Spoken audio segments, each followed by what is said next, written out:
മജ്ജ്ഹിമ നികായ 101 ദേവദഹ soothe.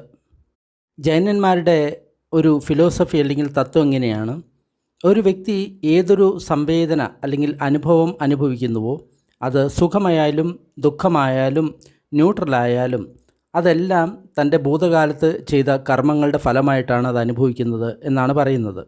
അതിന് പറ്റിയിട്ടാണ് ഈ സൂത്രം. ധ്യാനം ചെയ്യുന്നവർക്ക് ഈ സൂത്രം വളരെ പ്രധാനപ്പെട്ട വിവരങ്ങളാണ് കൊടുക്കുന്നത്. ഞാനിങ്ങനെ കേട്ടു, ഒരു സമയത്ത് ഭഗവാൻ ശാക്യന്മാരുടെ ദേശത്ത് താമസിക്കുകയായിരുന്നു. ശാക്യന്മാരുടെ ദേശത്തുള്ള നഗരമായ ദേവദഹ എന്ന് പറയുന്ന സ്ഥലത്തായിരുന്നു അദ്ദേഹം താമസിച്ചുകൊണ്ടിരുന്നത്. ആ സമയത്ത് ഭഗവാൻ ഭിക്ഷുക്കളെ അഭിസംബോധന ചെയ്തു. ഭിക്ഷുക്കളെ പറഞ്ഞാലും അഭിവന്ദ്യ ഗുരുവേ എന്ന് പറഞ്ഞ് അവർ പ്രത്യുത്തരം കൊടുത്തു. ഭഗവാൻ ഇങ്ങനെ പറഞ്ഞു: ഭിക്ഷുക്കളെ, ചില ശ്രമണ ബ്രാഹ്മണന്മാരുടെ വാദം ഇങ്ങനെയാണ്, അല്ലെങ്കിൽ അവരുടെ തത്വം ഇങ്ങനെയാണ്: ഒരു വ്യക്തി ഏതൊരു കാര്യം അനുഭവിക്കുന്നുവോ അത് സുഖമായാലും ദുഃഖമായാലും ന്യൂട്രലായാലും അതെല്ലാം തൻ്റെ പഴയ കർമ്മങ്ങളുടെ ഫലമായിട്ടാണ് അനുഭവിക്കുന്നത്. പണ്ട് ചെയ്ത നമ്മളുടെ കർമ്മങ്ങൾക്ക് അനുസൃതമായിട്ടാണ് നമ്മുടെ ശരീരത്തിൽ സുഖ ദുഃഖ ന്യൂട്രലായിട്ടുള്ള സംവേദനകൾ വരുന്നത് എന്നാണ് ചില ശ്രമണ ബ്രാഹ്മണന്മാരുടെ വാദം. ഇന്നും പല ധ്യാന ഗുരുക്കന്മാരും ഇത് തന്നെയാണ് പറയുന്നത്. നമ്മുടെ ശരീരത്തിൽ ഏതൊന്ന് അനുഭവിക്കുന്നുവോ അതെല്ലാം പഴയ സംസ്കാരങ്ങളുടെ കാരണങ്ങളാണ് എന്നാണ്. അതിനാൽ പഴയ കർമ്മങ്ങളെ നമ്മൾ കഠിനമായിട്ടുള്ള തപശ്ചര്യ കൊണ്ടും പ്രയത്നം കൊണ്ടും അതിനെ ഇല്ലാതാക്കണം. അതുകൂടാതെ നമ്മൾ പുതിയ കർമ്മങ്ങൾ ചെയ്യരുത്. അപ്പോൾ ഭാവിയിൽ അതിൻ്റെ ഫലം ഒന്നും തന്നെ ഉണ്ടാകുന്നതല്ല. അപ്പോൾ ഭാവിയിൽ കർമ്മഫലം ഇല്ലാതായി കഴിഞ്ഞാൽ കർമ്മങ്ങൾ അവസാനിക്കുന്നു. കർമ്മക്ഷയം ഉണ്ടാകുന്ന സമയത്ത് ദുഃഖക്ഷയം ഉണ്ടാകുന്നു. ദുഃഖക്ഷയം ഉണ്ടാകുന്ന സമയത്ത് വേദന അല്ലെങ്കിൽ സംവേദനയ്ക്ക് ക്ഷയമുണ്ടാകുന്നു. വേദന ഇല്ലാതായി കഴിഞ്ഞാൽ ദുഃഖം പരിപൂർണമായിട്ടും ഇല്ലാതാകുന്നു. ഭിക്ഷുക്കളെ, ജൈനന്മാരുടെ വാദം ഇതാണ്, അല്ലെങ്കിൽ അവരുടെ തത്വം ഇതാണ്. ഞാൻ ഇങ്ങനെ പറയുന്ന ജൈന സന്യാസിമാരുടെ അടുത്ത് പോയിട്ട് ഇങ്ങനെ പറഞ്ഞു: മിത്രങ്ങളെ, നിങ്ങളുടെ വാദം ഇങ്ങനെയാണ് എന്നത് സത്യമാണോ? അതായത് ഏതെങ്കിലും ഒരു വ്യക്തി ആ വ്യക്തി അനുഭവിക്കുന്ന സുഖം ദുഃഖം ന്യൂട്രലായിട്ടുള്ള എല്ലാ വേദനകളും പഴയ കർമ്മങ്ങളുടെ ഫലമായിട്ടാണ് ഉണ്ടാകുന്നത്. കഠിന തപശ്ചര്യയാൽ പഴയ കർമ്മങ്ങളെ ഇല്ലാതാക്കണം. അപ്പോൾ അതിൽ നിന്നുണ്ടാകുന്ന ഫലം ഇല്ലാതാകുന്നു. ഫലം ഇല്ലാതാകുന്ന സമയത്ത് കർമ്മങ്ങൾ ക്ഷയിക്കുന്നു. കർമ്മങ്ങൾ ക്ഷയിച്ചു കഴിഞ്ഞ് കഴിഞ്ഞാൽ ദുഃഖത്തിന് ക്ഷയമുണ്ടാകുന്നു. ദുഃഖത്തിന് ക്ഷയമുണ്ടായിക്കഴിഞ്ഞാൽ വേദന അല്ലെങ്കിൽ സംവേദനയ്ക്ക് ക്ഷയമുണ്ടാകുന്നു. സംവേദനയ്ക്ക് ക്ഷയമുണ്ടായിക്കഴിഞ്ഞ് കഴിഞ്ഞാൽ ദുഃഖം ഇല്ലാതാകുന്നു. ഭിക്ഷുക്കളെ, അപ്പോൾ അവർ പറഞ്ഞു, ഈ വാദം ശരിയാണ്, ഞങ്ങൾ ഇതിലാണ് വിശ്വസിക്കുന്നത്. അപ്പോൾ ഞാൻ അവരോട് പറഞ്ഞു: മിത്രങ്ങളെ, നിങ്ങൾക്ക് ഒരു കാര്യം അറിയാമോ? നിങ്ങൾ ഭൂതകാലത്ത് ജീവിച്ചിരുന്നു എന്ന് നിങ്ങൾക്ക് ഉറപ്പുണ്ടോ? ഭൂതകാലത്ത് ജീവിച്ചിരുന്നിട്ടില്ല എന്ന് നിങ്ങൾക്ക് ഉറപ്പുണ്ടോ? അപ്പോൾ അവർ പറഞ്ഞു: ഇല്ല മിത്രമേ, ഞങ്ങൾക്ക് അറിയില്ല. അപ്പോൾ ഞാൻ അവരോട് പറഞ്ഞു: മിത്രങ്ങളെ, ഭൂതകാലത്ത് നിങ്ങൾ പാപകർമ്മങ്ങൾ ചെയ്തു എന്നുള്ള കാര്യത്തെപ്പറ്റി നിങ്ങൾക്ക് ഉറപ്പുണ്ടോ? ഇല്ല മിത്രമേ, ഞങ്ങൾക്ക് അറിയില്ല. എങ്കിൽ മിത്രമേ, ഭൂതകാലത്ത് നിങ്ങൾ ഇന്ന പാപകർമ്മങ്ങൾ ചെയ്തു എന്നുള്ളതിനെപ്പറ്റി നിങ്ങൾക്ക് ഉറപ്പുണ്ടോ? ഇല്ല മിത്രമേ, ഞങ്ങൾക്ക് അറിയില്ല. എങ്കിൽ മിത്രങ്ങളെ, നിങ്ങൾക്ക് ഈ കാര്യം അറിയാമോ? നിങ്ങളുടെ ഇത്ര ദുഃഖം ഇതുവരെ ഇല്ലാതായിട്ടുണ്ട്. ഇനി ഇത്ര ദുഃഖം ഇല്ലാതാകാൻ ബാക്കിയുണ്ട്. ഇനി ഇത്ര ദുഃഖങ്ങൾ കൂടി ഇല്ലാതായി കഴിഞ്ഞാൽ ദുഃഖം പരിപൂർണമായിട്ടും ഇല്ലാതാകും എന്നുള്ള കാര്യത്തെപ്പറ്റി നിങ്ങൾക്ക് ഉറപ്പുണ്ടോ? ഇല്ല മിത്രമേ, ഞങ്ങൾക്ക് അറിയില്ല. എങ്കിൽ മിത്രമേ, നിങ്ങൾക്ക് ഈ കാര്യം അറിയാമോ? ഈ വർത്തമാന ജീവിതത്തിൽ അകുശലധർമ്മങ്ങളെ എങ്ങനെ ഉപേക്ഷിക്കാം, കുശലധർമ്മങ്ങളെ എങ്ങനെ സമ്പാദിക്കാം എന്നതിനെപ്പറ്റി നിങ്ങൾക്ക് അറിയാമോ? അകുശലധർമ്മം എന്ന് പറയുമ്പോൾ പാപധർമ്മം, കുശലധർമ്മം എന്ന് പറയുന്ന സമയത്ത് പുണ്യധർമ്മം. ഇല്ല മിത്രമേ, ഞങ്ങൾക്ക് അറിയില്ല. അങ്ങനെയാണെങ്കിൽ സുഹൃത്തുക്കളെ, നിങ്ങൾക്ക് ഈ കാര്യങ്ങൾ ഒന്നും തന്നെ അറിയില്ല. നിങ്ങൾ ഭൂതകാലത്ത് ജീവിച്ചിരുന്നോ ഇല്ലയോ എന്ന് നിങ്ങൾക്ക് അറിയില്ല. ഭൂതകാലത്ത് പാപകർമ്മങ്ങൾ ചെയ്തിട്ടുണ്ടോ ഇല്ലയോ എന്ന് നിങ്ങൾക്ക് അറിയില്ല. ഇന്ന ഇന്ന പാപകർമ്മങ്ങൾ ചെയ്തിട്ടുണ്ടോ ഇല്ലയോ എന്ന് നിങ്ങൾക്ക് അറിയില്ല. ഇത്ര ദുഃഖങ്ങൾ നമ്മളുടെ ഇല്ലാതായി, ഇനി ഇത്ര ദുഃഖങ്ങൾ ഇല്ലാതാകാൻ ബാക്കിയുണ്ട്, ഇനി ഇത്ര ദുഃഖങ്ങൾ കൂടി ഇല്ലാതായി കഴിഞ്ഞാൽ ദുഃഖം പരിപൂർണമായിട്ടും ഇല്ലാതാകും എന്നുള്ളതിനെപ്പറ്റി നിങ്ങൾക്ക് അറിയില്ല. അകുശലധർമ്മം എങ്ങനെ ഇല്ലാതാക്കാം, കുശലധർമ്മങ്ങൾ എങ്ങനെ സമ്പാദിക്കാം എന്നതിനെപ്പറ്റിയും നിങ്ങൾക്ക് അറിയില്ല. അങ്ങനെയാണെങ്കിൽ മിത്രങ്ങളെ, ഒരു ജൈൻ സന്യാസി ഇങ്ങനെ പ്രസ്താവിക്കുന്നത് യോജിച്ചിട്ടുള്ള കാര്യമല്ല. ഒരു വ്യക്തി ഏതൊരു അനുഭവം അനുഭവിക്കുന്നുവോ, സുഖമായാലും ദുഃഖമായാലും ന്യൂട്രലായാലും, അതെല്ലാം പഴയ കർമ്മത്തിൻ്റെ ഫലമാണ്. തപസ്സുകൊണ്ട് പഴയ കർമ്മത്തെ ഇല്ലാതാക്കണം, അപ്പോൾ അതിൻ്റെ ഫലം ഇല്ലാതാകും. അതിൻ്റെ ഫലം ഇല്ലാതായി കഴിഞ്ഞാൽ കർമ്മക്ഷയം വരും. കർമ്മക്ഷയം വന്നു കഴിഞ്ഞാൽ ദുഃഖക്ഷയം വരും. ദുഃഖക്ഷയം വന്നു കഴിഞ്ഞാൽ വേദനയ്ക്ക് ക്ഷയമുണ്ടാകും. വേദനയ്ക്ക് ക്ഷയമുണ്ടായിക്കഴിഞ്ഞാൽ ദുഃഖം ഇല്ലാതാകും എന്ന് പ്രസ്താവിക്കാനുള്ള യോഗ്യത അവർക്ക് ഇല്ല. മിത്രങ്ങളെ, ഉദാഹരണമായിട്ട് നിങ്ങൾക്ക് ഈ കാര്യങ്ങൾ എല്ലാം തന്നെ അറിയും എന്ന് കരുതുക. നിങ്ങൾ പണ്ട് ജീവിച്ചിരുന്നിട്ടുണ്ട്, ജീവിച്ചിരുന്നിട്ടില്ല എന്നുള്ള കാര്യം നിങ്ങൾക്ക് അറിയാം. ഭൂതകാലത്ത് ഇന്ന പാപകർമ്മങ്ങൾ ചെയ്തിട്ടുണ്ട്, ചെയ്തിട്ടില്ല എന്നുള്ള കാര്യം നിങ്ങൾക്ക് അറിയാം. ഭൂതകാലത്ത് ഇന്ന പാപകർമ്മങ്ങൾ ചെയ്തിട്ടുണ്ട്, ഇന്ന പാപകർമ്മങ്ങൾ ചെയ്തിട്ടില്ല എന്ന് നിങ്ങൾക്കറിയാം. എൻ്റെ ദുഃഖം ഇത്ര ഇല്ലാതായി, ഇനി ഇല്ലാതാകാൻ ഇത്ര ദുഃഖം ബാക്കിയുണ്ട്, ഇനി ഇത്ര ദുഃഖം കൂടി ഇല്ലാതായി കഴിഞ്ഞാൽ എല്ലാ ദുഃഖവും ഇല്ലാതാകും. അകുശലധർമ്മങ്ങൾ എങ്ങനെ ഇല്ലാതാക്കാം, കുശലധർമ്മങ്ങൾ എങ്ങനെ സമ്പാദിക്കാം എന്നതിനെപ്പറ്റിയും നിങ്ങൾക്ക് അറിയാമെന്ന് കരുതുക. അങ്ങനെയാണെങ്കിൽ ജൈൻ സന്യാസിമാർക്ക് ഈ പ്രസ്താവന നടത്തുന്നത് യോജിച്ച കാര്യം തന്നെയാണ്. ഒരു വ്യക്തി ഏതൊരു അനുഭവം അനുഭവിക്കുന്നുവോ, സുഖമായാലും ദുഃഖമായാലും ന്യൂട്രലായാലും, അതെല്ലാം പൂർവ്വജന്മത്തിൻ്റെ കർമ്മത്തിൻ്റെ ഫലമാണ്. ആ പൂർവ്വകർമ്മ ഫലങ്ങളെ തപസ്സുകൊണ്ട് ഇല്ലാതാക്കണം, അപ്പോൾ അതിൻ്റെ ഫലം ഇല്ലാതാകും. ഫലമില്ലാതായി കഴിഞ്ഞാൽ കർമ്മക്ഷയം വരും. കർമ്മക്ഷയം വന്നു കഴിഞ്ഞാൽ ദുഃഖക്ഷയം വരും. ദുഃഖക്ഷയം വന്നു കഴിഞ്ഞാൽ വേദനാക്ഷയം വരും. വേദന ഇല്ലാതായി കഴിഞ്ഞാൽ സർവ്വ ദുഃഖത്തിനും അറുതി വരുന്നു. മിത്രങ്ങളെ, ഇങ്ങനെ നിങ്ങൾ കരുതുക, ഒരു വ്യക്തിയെ വിഷം പുരണ്ട അമ്പ് ആ വ്യക്തിയുടെ മേൽ കൊണ്ടു. അപ്പോൾ ആ വ്യക്തിക്ക് വളരെ ദുഃഖകരമായിട്ടുള്ള, തീവ്രമായിട്ടുള്ള കടുവേദനയാണ് ആ വ്യക്തി അനുഭവിക്കുന്നത്.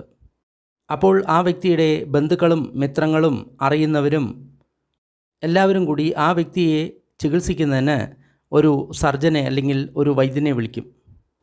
അപ്പോൾ വൈദ്യൻ ഒരു ശസ്ത്രം കൊണ്ട്, ഒരു ആയുധം കൊണ്ട് ആ മുറിവിനെ മുറിച്ച് വലുതാക്കും. ആ സമയത്ത് ആ വ്യക്തിക്ക് വളരെ കടുത്ത ദുഃഖകരമായിട്ടുള്ള വേദന ഉണ്ടാകുന്നു.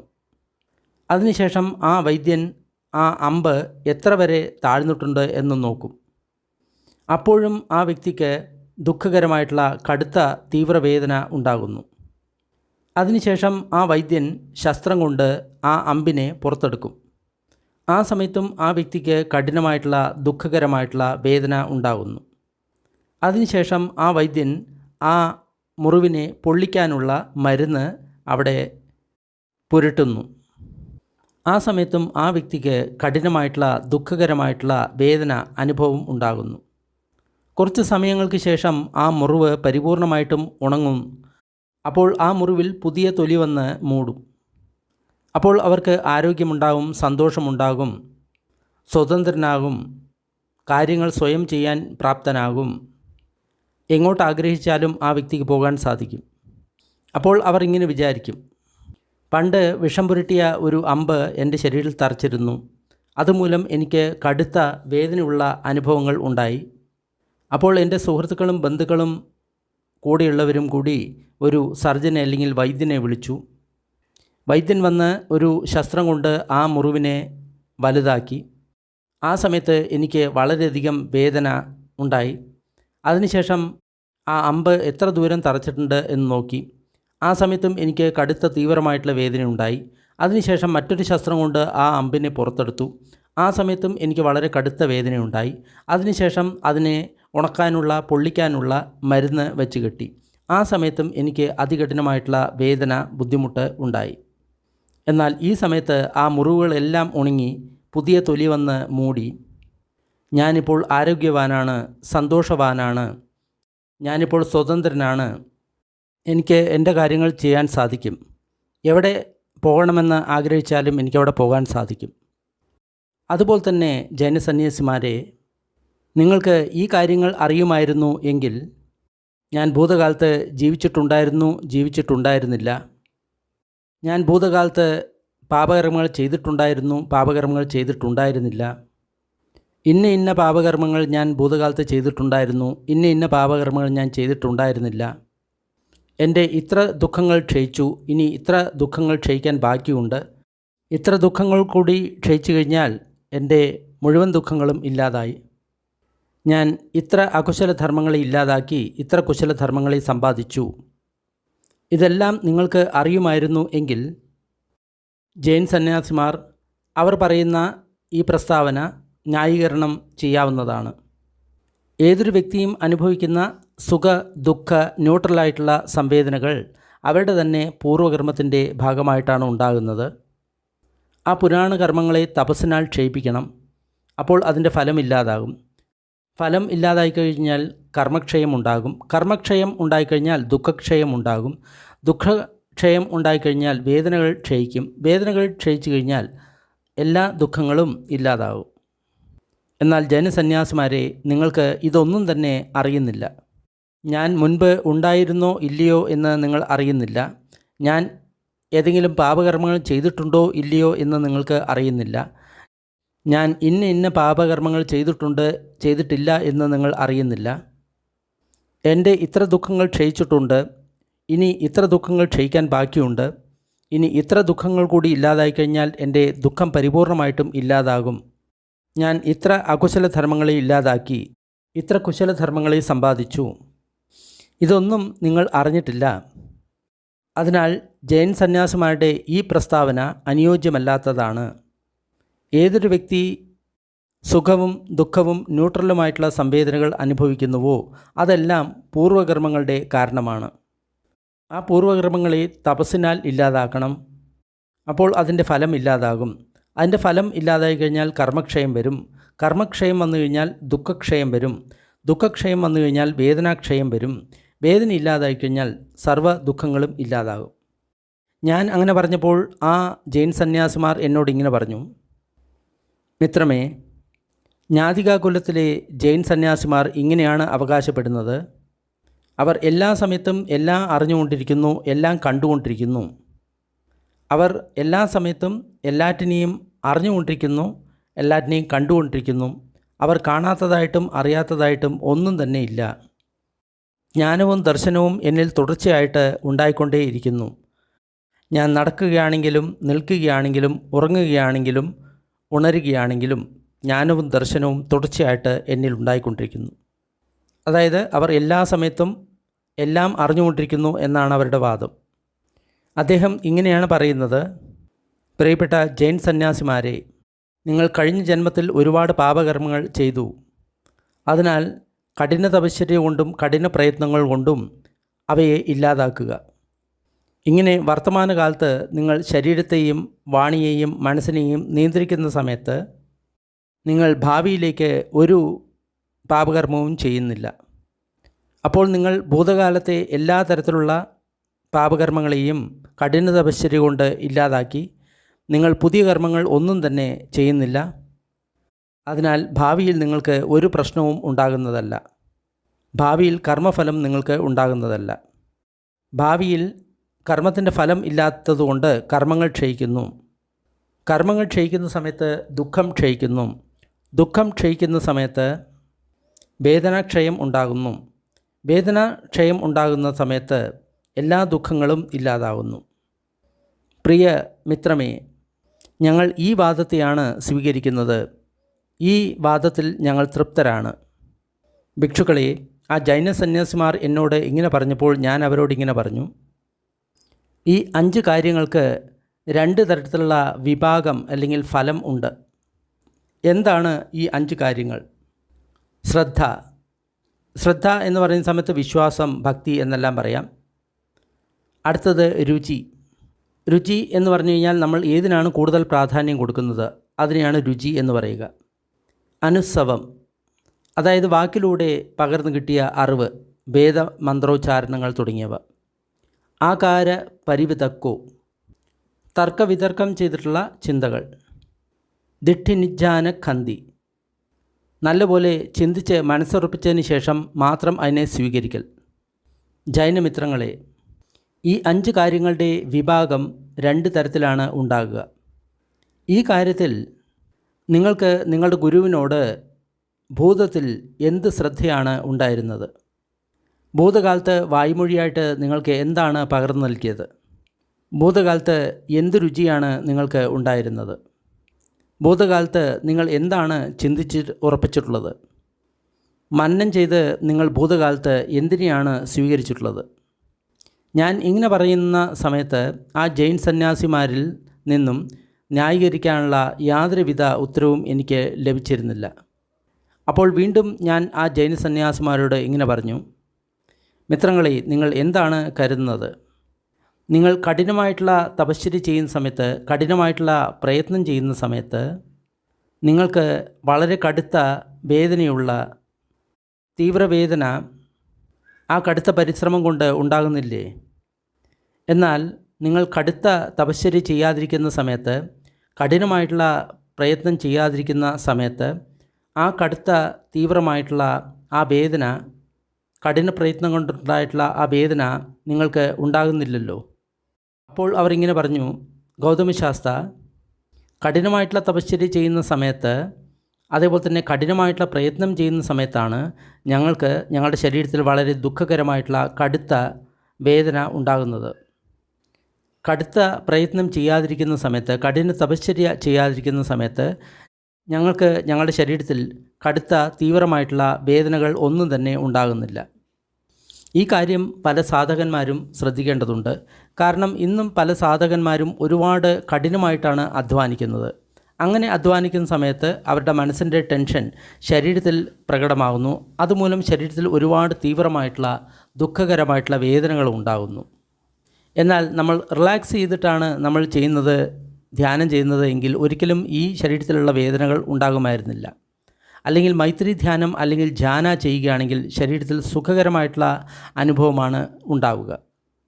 അതിനാൽ ഒരു കാര്യം പ്രത്യേകം ഓർക്കണം, ഭഗവാന്റെ ഒരു വാണി നമ്മൾ എപ്പോഴും ഓർക്കണം, സുഖിനോ ചിത്തം സമാധീയതി. അതായത് നമ്മുടെ ശരീരത്തിൽ നമ്മൾ സുഖം അനുഭവിക്കുകയാണെങ്കിൽ ആ വ്യക്തിയുടെ മനസ്സ് പെട്ടെന്ന് സമാധിസ്ഥമാകും. അതുകൊണ്ടാണ് ബന്ദേ വിമലാരംസിയുടെ വാക്കുകൾ ഇവിടെ വളരെ പ്രസക്തമാകുന്നത്. അദ്ദേഹം പറയുന്നത്, നമ്മൾ സാധന ചെയ്യുന്ന സമയത്ത് റിലാക്സേഷൻ അല്ലെങ്കിൽ ശരീരം അയച്ചുവിടുക എന്നുള്ളത് വളരെ ഇമ്പോർട്ടൻ്റ് ആണ്. അതുകൊണ്ടാണ് അദ്ദേഹം 6Rന് ഇത്രയധികം പ്രാധാന്യം കൽപ്പിക്കുന്നത്. ഒട്ടും തന്നെ ബുദ്ധിമുട്ടില്ലാതെ, പ്രശ്നങ്ങൾ അനുഭവിക്കാതെ, സുഖം അനുഭവിച്ചുകൊണ്ട് മാത്രം നമ്മൾക്ക് മുക്തി ലഭിക്കാൻ സാധിക്കും. ഇതാണ് അദ്ദേഹം പറയുന്നത്. നിങ്ങൾ മൈത്രി ധ്യാനം അല്ലെങ്കിൽ ധ്യാന അഭ്യസിക്കുകയാണെങ്കിൽ തീർച്ചയായിട്ടും സുഖമായിട്ടുള്ള അനുഭവങ്ങൾ അനുഭവിച്ചുകൊണ്ട് തന്നെ നിങ്ങൾക്ക് മുക്തി ലഭിക്കുന്നതാണ്. ഇതിനെപ്പറ്റി കൂടുതൽ അറിയാൻ വേണ്ടി ധമ്മസുഖ ഏഷ്യ എന്ന വെബ്സൈറ്റ് നിങ്ങൾ നോക്കുക. അതിനാൽ അടുത്ത പ്രാവശ്യം നിങ്ങൾ ധ്യാനിക്കുന്ന സമയത്ത് ശരീരത്തിൽ ഒരുപാട് വേദന ഉണ്ടാകുന്നുവെങ്കിൽ ശരീരം പൂർണ്ണമായിട്ടും അയച്ചു വിട്ടുകൊണ്ട് റിലാക്സ് ചെയ്തുകൊണ്ട് നിങ്ങൾ ജോലി ചെയ്യുക. അപ്പോൾ ആ വേദന ഉണ്ടാകുന്നില്ല എന്ന് കാണും. അതിനാൽ ജൈനസന്യാസിമാരെ, നിങ്ങൾ കഠിന തപശ്ചര്യ ചെയ്യുന്ന സമയത്ത്, വളരെ അമിതമായിട്ട് നിങ്ങൾ ജോലി ചെയ്യുന്ന സമയത്ത് മാത്രമാണ് നിങ്ങളുടെ ശരീരത്തിൽ ഈ കടുത്ത ദുഃഖകരമായിട്ടുള്ള വേദനകൾ ഉണ്ടാകുന്നത്. എന്നാൽ നിങ്ങൾ കടുത്ത തപശ്ചര്യകൾ ചെയ്യാതിരിക്കുന്ന സമയത്ത്, കടുത്ത പ്രയത്നം ചെയ്യാതിരിക്കുന്ന സമയത്ത് നിങ്ങളുടെ ശരീരത്തിൽ ഈ തരത്തിലുള്ള ദുഃഖകരമായിട്ടുള്ള കടുത്ത വേദനകൾ ഉണ്ടാകുന്നില്ല. അതിനാൽ ജൈൻ സന്യാസിമാർ ഈ തരത്തിലുള്ള പ്രസ്താവന ചെയ്യുന്നത് തീർത്തും യോജിപ്പുള്ള കാര്യമല്ല. ഏതൊരു വ്യക്തിയും തൻ്റെ ശരീരത്തിൽ അനുഭവിക്കുന്ന സുഖകരവും ദുഃഖകരവും അസുഖം ആയിട്ടുള്ള എല്ലാ കാര്യങ്ങളും എല്ലാം പൂർവ്വകർമ്മങ്ങളുടെ കാരണമാണ്. ആ പൂർവ്വകർമ്മങ്ങളെ തപസ്സുകൊണ്ട് ഇല്ലാതാക്കണം. അപ്പോൾ അതിൻ്റെ ഫലം ഇല്ലാതാകും. അതിൻ്റെ ഫലം ഇല്ലാതാകുന്ന സമയത്ത് നമ്മൾക്ക് കർമ്മക്ഷയം ഉണ്ടാകും. കർമ്മക്ഷയം ഉണ്ടായിക്കഴിഞ്ഞാൽ ദുഃഖക്ഷയം ഉണ്ടാകും. ദുഃഖക്ഷയം ഉണ്ടായിക്കഴിഞ്ഞാൽ വേദനാക്ഷയം ഉണ്ടാകും. വേദനാക്ഷയം ഉണ്ടായിക്കഴിഞ്ഞ് കഴിഞ്ഞാൽ എല്ലാ ദുഃഖങ്ങളും ഇല്ലാതാകും.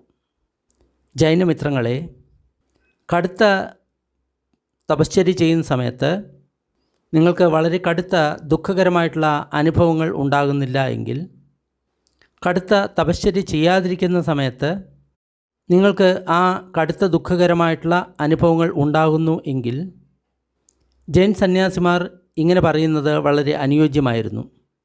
ഏതൊരു വ്യക്തി തൻ്റെ ശരീരത്തിൽ സുഖവും ദുഃഖവും ന്യൂട്രലുമായിട്ടുള്ള സംവേദനകൾ അനുഭവിക്കുന്നുവോ അതെല്ലാം പൂർവ്വകർമ്മങ്ങളുടെ കാരണമാണ്. ആ പൂർവ്വകർമ്മങ്ങളെ തപസ്സിനാൽ ഇല്ലാതാക്കണം. അപ്പോൾ അതിൻ്റെ ഫലമില്ലാതാകും. അതിൻ്റെ ഫലമില്ലാതായി കഴിഞ്ഞാൽ കർമ്മക്ഷയം സംഭവിക്കും. കർമ്മക്ഷയം സംഭവിച്ചു കഴിഞ്ഞാൽ ദുഃഖക്ഷയം സംഭവിക്കും. ദുഃഖക്ഷയം സംഭവിച്ചു കഴിഞ്ഞാൽ വേദനാക്ഷയം ഉണ്ടാകും. വേദനാക്ഷയം ഉണ്ടാകുന്ന സമയത്ത് എല്ലാ ദുഃഖങ്ങളും ഇല്ലാതാകും. എന്നാൽ ജൈന സന്യാസിമാരെ കാര്യങ്ങൾ ഇങ്ങനെയല്ല. ഏതൊരു സമയത്ത് നമ്മൾ തീവ്ര തപശ്ചര്യ ചെയ്യുന്നുവോ, കഠിനമായിട്ടുള്ള തപശ്ചര്യ, കഠിനമായിട്ടുള്ള പ്രയത്നം ചെയ്യുന്ന സമയത്ത് ആ സമയത്താണ് ഇത്തരം തീവ്രമായിട്ടുള്ള കടുത്ത ദുഃഖവേദനകൾ ഉണ്ടാകുന്നത്. ഏതൊരു സമയത്ത് നമ്മൾ കഠിന തപശ്ചര്യ ചെയ്യുന്നില്ലയോ, കഠിനമായിട്ട് പ്രയത്നിക്കുന്നില്ലയോ, ആ സമയത്ത് ഇത്തരത്തിലുള്ള തീവ്രമായിട്ടുള്ള കടുത്ത വേദനകൾ ഉണ്ടാകുന്നില്ല. നിങ്ങളുടെ സ്വന്തം പ്രയത്നം കൊണ്ട് തന്നെയാണ് നിങ്ങൾക്ക് ഇത്തരം കടുത്ത ദുഃഖകരമായിട്ടുള്ള അനുഭവങ്ങൾ ഉണ്ടാകുന്നത് എന്ന് വ്യക്തമല്ലേ? അത് അവിദ്യ മൂലമാണ്, കാര്യങ്ങൾ അറിയാത്തതുകൊണ്ടാണ്, മോഹം ഉള്ളതുകൊണ്ടാണ് ഇതൊന്നും അറിയാതിരിക്കുന്നത്. ഈ വ്യക്തി ഏതൊരു അനുഭവങ്ങൾ അനുഭവിക്കുന്നോ, സുഖകരമായാലും ദുഃഖകരമായാലും ന്യൂട്രലായാലും അതെല്ലാം പൂർവ്വകർമ്മങ്ങളുടെ കാരണം കൊണ്ടാണ്. ആ പൂർവ്വകർമ്മങ്ങളെ തപസ്സുകൊണ്ട് ഇല്ലാതാക്കണം. അപ്പോൾ അതിൻ്റെ ഫലമില്ലാതാകും. ഫലം ഇല്ലാതായി കഴിഞ്ഞാൽ കർമ്മക്ഷയം ഉണ്ടാകും. കർമ്മക്ഷയം ഉണ്ടായിക്കഴിഞ്ഞാൽ ദുഃഖക്ഷയം ഉണ്ടാകും. ദുഃഖക്ഷയം ഉണ്ടായിക്കഴിഞ്ഞാൽ വേദനാക്ഷയം ഉണ്ടാകും. വേദനാക്ഷയം ഉണ്ടായിക്കഴിഞ്ഞാൽ സർവ്വ ദുഃഖങ്ങളും ഇല്ലാതാകും. ഞാൻ ഇങ്ങനെ പറഞ്ഞപ്പോൾ അതിന് ന്യായമായിട്ടുള്ള ഒരു മറുപടി ജൈൻ സന്യാസിമാർക്ക് തരാൻ സാധിച്ചിട്ടില്ല. ഭിക്ഷുക്കളെ, വീണ്ടും ഞാൻ ആ ജൈന സന്യാസിമാരോട് ഇങ്ങനെ പറഞ്ഞു, മിത്രങ്ങളെ, നിങ്ങൾ എന്താണ് കരുതുന്നത്?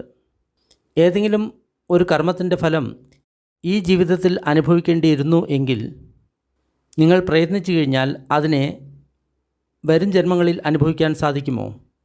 ഇല്ല മിത്രമേ.